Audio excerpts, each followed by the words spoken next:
ಯಾವುದೇ ಒಬ್ಬ ವ್ಯಕ್ತಿಯ ಮೇಲೆ ಮಾಟಮಂತ್ರ ವಾಮಾಚಾರಗಳು ಆಗುತ್ತಿದ್ದರೆ ಆ ವ್ಯಕ್ತಿಯಲ್ಲಿ ಹಲವು ಬದಲಾವಣೆಗಳು ಆಗುತ್ತಲೇ ಇರುತ್ತದೆ.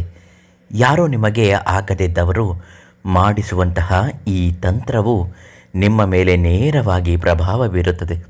ಆ ಪ್ರಭಾವ ಎಷ್ಟರ ಮಟ್ಟಿಗೆ ಬೀರುತ್ತದೆ? ನಿಮ್ಮ ಹೇಳಿಕೆಯನ್ನು ಸಹಿಸಲಾದವರು ಮತ್ತು ನಿಮ್ಮ ಮೇಲೆ ಇರುವಂತಹ ಒಂದು ಗೌರವವನ್ನು ಬೇರೆಯವರ ಮುಂದೆ ಕಡಿಮೆ ಮಾಡಲು ಆಗದೇ ಇದ್ದಾಗ ಶತ್ರುವಿನ ಕಡೆಯ ಅಸ್ತ್ರ ಈ ಮಾಟಮಂತ್ರ ವಾಮಾಚಾರವೇ ಆಗಿರುತ್ತದೆ. ಅಂತಹದ್ದು ನಿಮ್ಮ ಮೇಲೆ ಆಗಿದ್ದರೆ ಕೆಲವೊಂದು ಸೂಚನೆಗಳು ನಿರ್ಬಂಧಿತವಾಗಿ ಆಗುತ್ತಲೇ ಹೋಗುತ್ತದೆ. ಅದೇನು ಅಂತ ಹೇಳ್ತೀನಿ, ವಿಡಿಯೋನ ಕೊನೆ ತನಕ ನೋಡಿ.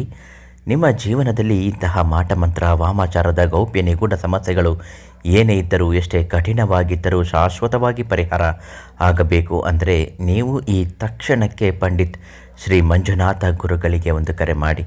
ಗುರುಗಳು ತಿಳಿಸಿರುವ ಹಾಗೆ ವಾಮಾಚಾರ ಅನ್ನುವುದು ವ್ಯಕ್ತಿಯಿಂದ ವ್ಯಕ್ತಿಯ ಮೇಲೆ ಪ್ರಭಾವಿತವಾದಾಗ ಇದು ಸಾಧ್ಯವಾಗುತ್ತದೆ.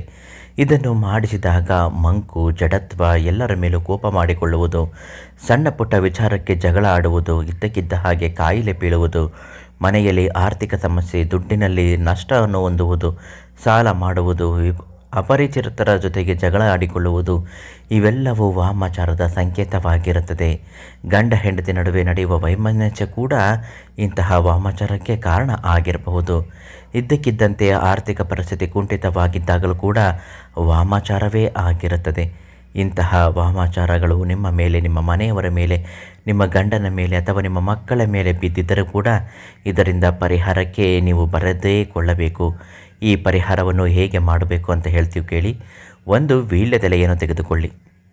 ಆ ವೀಳ್ಯದೆಲೆಯ ಮೇಲೆ ಅರಿಶಿಣವನ್ನು ಚೆನ್ನಾಗಿ ಹಚ್ಚಬೇಕು. ಕೆಂಪು ನೀರಿನಿಂದ ಮತ್ತು ಒಂದು ಸ್ವಲ್ಪ ಹಳದಿ ಬಣ್ಣವನ್ನು ತೆಗೆದುಕೊಂಡು ಚೆನ್ನಾಗಿ ಹಚ್ಚಿದ ನಂತರ ಕುಂಕುಮದಿಂದ ಓಂ ಆಕಾರವನ್ನು ಬರೆದುಕೊಳ್ಳಬೇಕು.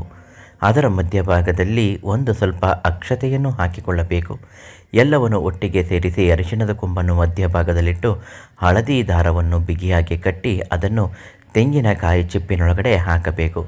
31 ಪಚ್ಚೆ ಕರ್ಪೂರಗಳನ್ನು ಪುಡಿ ಮಾಡಿ ಅದಕ್ಕೆ ಸ್ವಲ್ಪ ಲವಂಗಗಳನ್ನು ಬೆರೆಸಿದ ನಂತರ ಅಗ್ನಿಸ್ಪರ್ಶ ಮಾಡಿ ಅದನ್ನು ನಿಮ್ಮ ಮನೆಯ ಮುಂಭಾಗದಲ್ಲಿ ನಿಂತುಕೊಂಡು 31 ಬಾರಿ ಇಳಿಯನ್ನು ತೆಗೆದುಕೊಳ್ಳಬೇಕು. ಯಾವ ವ್ಯಕ್ತಿಗೆ ಇದು ಆಗಿರುತ್ತದೋ ಆ ವ್ಯಕ್ತಿಗೆ ಇಳಿಯನ್ನು ತೆಗೆದು ಒಂದು ಚಿಟಿಕೆ ನೀರನ್ನು ಆ ವ್ಯಕ್ತಿಯ ಮುಖಕ್ಕೆ ಬಡಿಯಬೇಕು. ಈ ರೀತಿ ಬಡಿದ ನಂತರ ವಾಮಾಚಾರಗಳು ಬಿಟ್ಟು ಹೋಗುತ್ತದೆ. ಯಾರು ಮಾಡಿಸಿದ್ದಾರೋ ಅವರಿಗೆ ಹಿಂತಿರುಗಿ ಹೊಡೆಯುವಂತೆ ಆಗಲಿ ಅಂತ ಹೇಳಿ ಮಾಡಿ, ಖಂಡಿತ ಆಗುತ್ತೆ. ಈ ತಂತ್ರವನ್ನು ಮಾಡುವಾಗ ಪಂಡಿತರು, ದೈವಜ್ಞರು ಆದಂತಹ ಶ್ರೀ ಮಂಜುನಾಥ ಗುರುಗಳಿಗೆ ಕರೆ ಮಾಡಿ.